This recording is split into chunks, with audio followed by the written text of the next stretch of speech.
the database comes into real action when you can integrate it into an e-commerce platform. Because one of the main reasons why e-commerce struggles in the HVAC market is because the buyer doesn't know what they want to buy until they talk to the seller. The seller does the research and the decoding, say, okay, I need this, but you need to buy this. It's actually compatible with that. So without that human interface, you're stuck.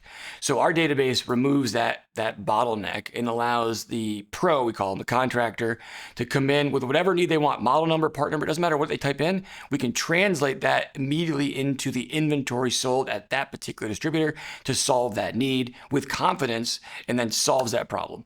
So it really speeds up the wheel and also enables that distributor to sell parts across all OEMs because of reverse compatibility and not be stuck in their own brand that they just live a moat around.